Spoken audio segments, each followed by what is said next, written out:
All right, what's up, guys? Welcome back to another episode of the Living the Dream podcast. Today on the show, we're going through Proverbs 6, verses 1 through 3. So let's get it.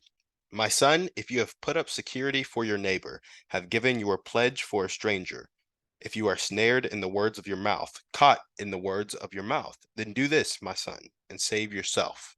For you have come into the hand of your neighbor. Go hasten and plead urgently with your neighbor. And so when I'm interpreting this, it's basically talking about in those first two verses, giving a guarantee for someone else's loan. And when you do that, you can land yourself kind of in a pile of trash, in a whole world of garbage, right? Like you might be snared in the words of your mouth, caught in the words of your mouth. You're in a sticky situation. So go humble yourself and plead urgently with your neighbor to be released from that loan. Now, when you sign contracts, you can't always do that in the world today, but seems like back in the day, it was a bit more loosey goosey and like handshake deals type of vibes. Maybe there wasn't as much infrastructure to enforce these contracts. So if your neighbor released you, you would be released type of thing. And I'm sure, honestly, the same thing can happen nowadays with contracts if the contracts allow for it, right? Typically between a neighbor, a colleague, a friend, as long as it's not a big banking institution, they can just forgive your debt, right? So um, in this verse, I want to point out a couple things, really. The first thing is when you're in business with somebody and you're putting up a pledge for them, you're in a really risky position. And that's what this talks about. So there's a direct entrepreneurial application to these verses. I don't even have to kind of extrapolate from the text like I usually do and extrapolate those lessons. This is saying if you take up pledge for a stranger, if you guarantee someone else's loan, you're in a sticky situation, try to get out of that situation as soon as possible because it sets you up to be snared in the words of your mouth, right? So something you committed to doing is going to come back and bite you in the butt because you're not really in control of that person's actions, but you're being held responsible for them, right? And the last time that happened in the Bible was when Jesus went to the cross. And I know we all want to be like Jesus, but not all of us want to die on a cross. And not all of us are ready to die on a cross. So it's just important to kind of keep that wisdom. But the part I liked the most was humble yourself and beg to be free of it. Go hasten and plead urgently with your neighbor, because humility is really key to mm, being able to ask for anything and asking for help, asking for forgiveness, asking people of anything. Those are the things that kind of push us forward in life. Like when we can't ask for help, when we can't ask for forgiveness, when we can't say where we've gone wrong, humble ourselves and recognize where we need help, our progress is usually halted at that place where we're choosing not to ask, where we're choosing not to humble ourselves. So I really like that it's saying go hasten and plead urgently with your neighbor. Like plead with them, beg them, humble yourself and beg. Because if you do that, um, you'll get to the other side of it and you'll probably be forgiven. And if you're not forgiven, continue to beg, continue to act urgently with the intent of getting out of that situation. So that's kind of my just baseline interpretation of the text, the entrepreneurial application. Don't sign contracts or get into business with people where you have to carry their weight. So I think it's talking about, taking pledge for a stranger, giving a guarantee for someone else's loan as being a dangerous thing because you can't control that person's behavior, right? So if you get into business with them and you end up having to carry their weight because they can't stand on their own 2 feet and you're not prepared to do that, it can create bitterness, create tumultuous times financially and just mentally and emotionally in your life. And so make sure that the contracts are fair and that every party involved should come from a position of strength so that nobody is left holding the bag. And I just think that's something I've learned with partnerships in the past year in general. Like, if everybody's not coming from a position of strength and somebody's coming from a position of weakness, that's okay.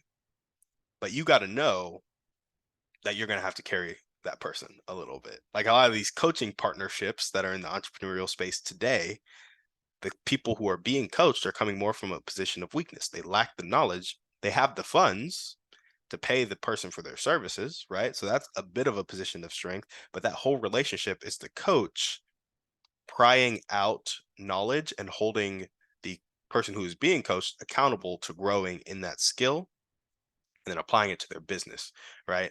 And that person is coming from a position of weakness in the sense that they lack knowledge. And for that reason, a lot of coaching clients are unsuccessful. And coaches need to know that going into the business. So you either need to have people coming from a position of strength or prepare yourself to deal with somebody coming from a position of weakness so that you're not left holding the bag and then they're just, off scot-free taking as they usually do, right? So, where has this shown up in my life? I would say it hasn't really. People have guaranteed loans for me, like with my car, I needed help and somebody guaranteed a loan for me, and I feel obligated to make sure they're not left holding the bag. Slipped up once with being a little late on payment, and it felt horrible just because I don't want to be this person that, somebody's taking up pledge for me, not even a stranger, a friend, and I I ended up leaving them with the bag, right? Like that's a horrible way to just live your life. And I think Warren Buffett talks about this. Reputation takes 20 years to build, but 5 seconds to ruin. And that's a quick way to ruin your reputation. Don't keep your obligations to people, right? So I'd say that's the only way it's shown up in my life. I haven't gotten into the business yet of signing loans for people. When I'm more into the real estate space, more established in the real estate space, and doing more deals as more like a key principal capital raiser, that's when I'll be guaranteeing loans for people, but that's some years down the road for sure.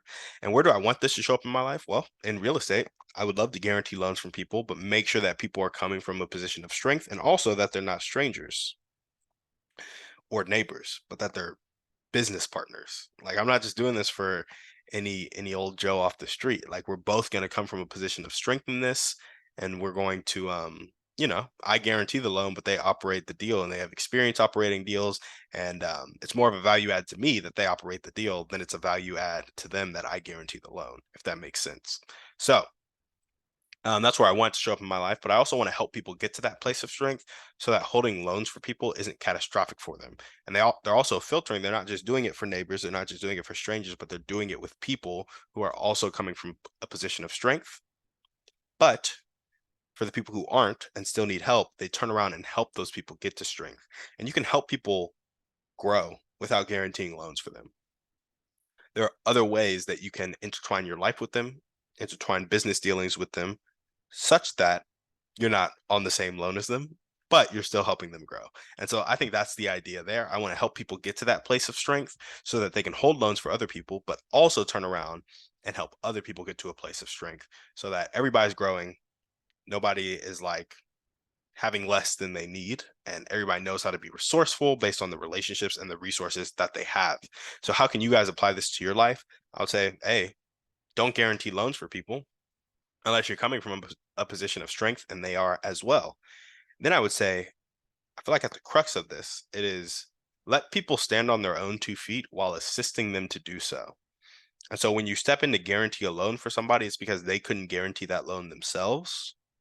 Are you letting them stand on their own 2 feet? Maybe you are, maybe you aren't. I think that's a very situational um, decision that needs to be made.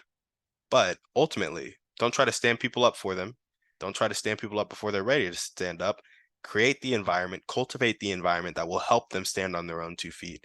Be there to assist them and support them.